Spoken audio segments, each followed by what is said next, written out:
Two men. Full body armor. Over 1,100 rounds fired. Los Angeles would never forget this morning. They weren't masterminds. But they had firepower.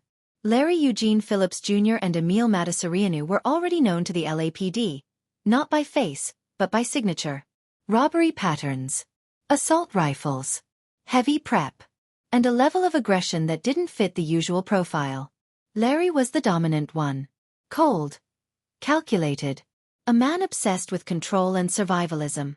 He studied war tactics like they were holy scripture. Bodybuilding. Gun shows. Police scanners. Emil was different. A quieter mind. More technical. Romanian-born, smart with machines, but socially out of place. Together, they were an odd pair, but aligned on one belief. You don't rob banks to escape poor. You rob them to never work again. They'd already hit several banks before, in Colorado and California.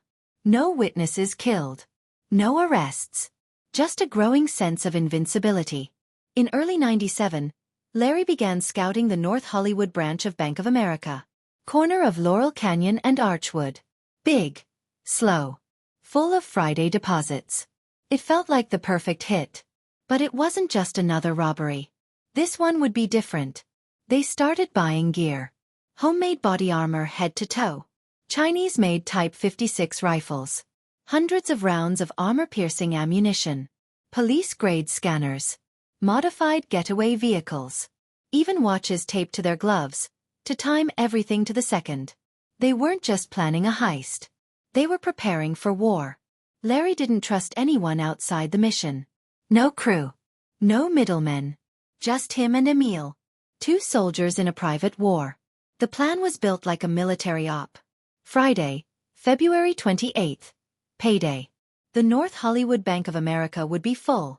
They expected over $750,000 in cash on site.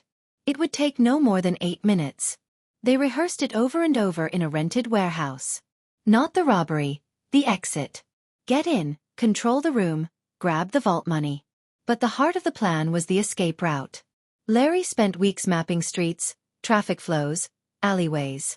They modified a white Chevrolet Celebrity, removed interior panels to stash weapons, body armor, ammo. Everything had a place. Every second had a purpose. Each man would carry a semi-automatic rifle with a drum magazine, a pistol as backup, a radio earpiece to communicate, a wristwatch, synchronized, homemade armor covering chest, groin, shins, arms, neck. They tested the armor at night, shooting at trees, concrete, then testing it on pig carcasses. They needed proof they could walk through police fire. The goal wasn't stealth.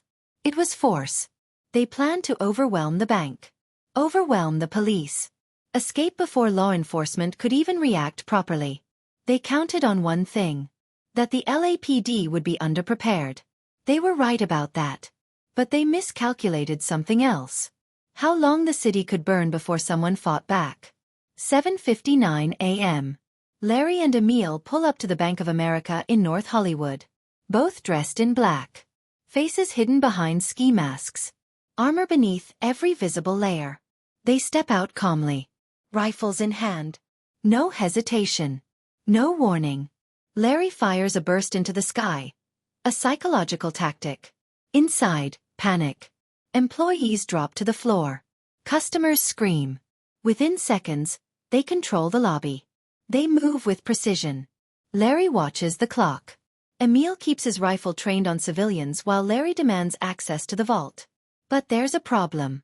The vault timer hasn't completed its cycle. They're stuck waiting, every second, a risk. Larry grows agitated. The plan was strict. 8 minutes in, out. Outside, unnoticed at first, 2 LAPD patrol officers happen to drive by. They see the suspects entering the bank. Weapons drawn. No masks of panic yet. But instincts kick in. They call it in. Within minutes, police units surround the area. Silently. Strategically. Waiting for the robbers to come out. Inside, Larry collects what he can. Cash trays. Loose money. Far less than expected. Just over $300,000. But time's up. At 9:17 a.m., the front doors open. Larry steps out first, rifle up. Then the first bullet flies. Not from the robbers, from LAPD officer Loren Farrell, positioned behind a squad car. The bullet hits Larry, but bounces off his armor. He turns and unleashes hell.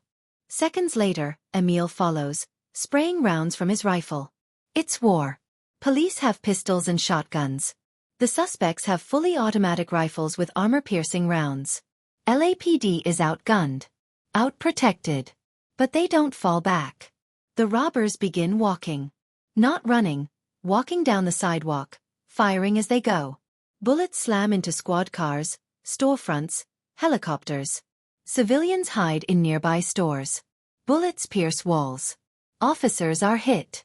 One in the femoral artery, bleeding out behind a tree. It's chaos. And it's not stopping. The shootout lasts 44 minutes. Over 1,100 rounds are fired. At one point, police run into a local gun store to borrow AR-15s, just to match the firepower. Still, Larry and Emil press forward, looking for their car, looking for a way out.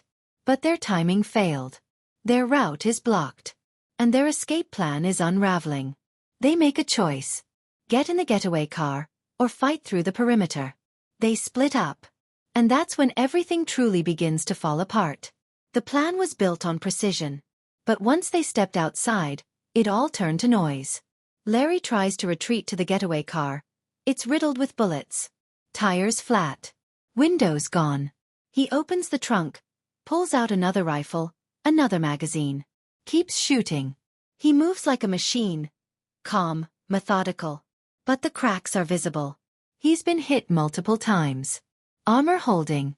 But he's slowing down. Across the street, Emil takes the wheel of the bullet-riddled car. Larry jumps in the passenger seat. They drive a short distance, still firing, still under siege. Then the car dies. Transmission ruined. They're stranded in the middle of a crossfire. Inside the car, Emil reloads. Larry steps out, his last stand. He walks toward police lines, gun blazing. Alone. No more plan. Just rage and fire. An LAPD officer gets behind him. A shot to the left hand. Gone. Another to the foot. Still, Larry fights. Then one shot slips through a gap in his armor. He falls. The fight is over. Emil sees it. He stays in the car, trying to shoot out from the driver's seat.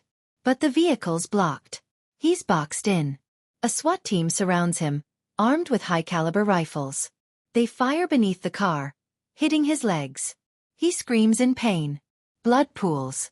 He tries to crawl to the back seat, but he's fading fast. Minutes go by. The shooting stops. Police don't enter right away. They wait. Cautious. Emil is bleeding out, but alive. By the time they pull him from the car, it's too late. He dies on the pavement. No civilians dead. 12 officers wounded. One of the most violent shootouts in U.S. history. Finally over. But now comes the aftermath. And the questions. When the smoke cleared, the scene looked like a war zone. Cars shredded. Glass everywhere. Shell casings by the hundreds. Helicopters still circling above. But it wasn't over.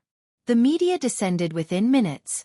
Live footage of armored gunmen, fallen officers, and terrified bystanders. The city watched it all, unfiltered. Inside LAPD headquarters, the mood was rage and disbelief. Their officers were forced to face military-grade weapons, with pistols. The department launched an internal review that same day. Why weren't patrol units better equipped? Why were officers borrowing rifles from gun stores mid-shootout? Public pressure exploded. The North Hollywood shootout exposed a dangerous truth. Law enforcement was outgunned. Within weeks, departments across the country upgraded their gear. Patrol rifles, body armor, armored vehicles. But for the detectives on the case, one question mattered most. Why did Larry and Emil choose to die this way? They dug into past robberies, traced weapons, spoke to relatives. No accomplices. No handlers. No political motive. Just two men chasing power, money, and a fantasy of domination. Their homes revealed disturbing clues. training tapes, surveillance maps, gun parts, tactical books, police radio recordings. They weren't driven by desperation. They were obsessed with the idea of being unstoppable. But in the end, they were anything but. The irony? The vault they tried to crack was on a delay. If they'd waited 5 more minutes, they might have walked out with nearly $1 million. Instead, they got a trunk full of small bills and a bloodbath. Some called them monsters. Others called them fools. Either way, their story wasn't finished. Larry died in the street. Emil bled out in a stolen car. Both armed to the teeth. Both believing they'd never be caught. But death wasn't the end.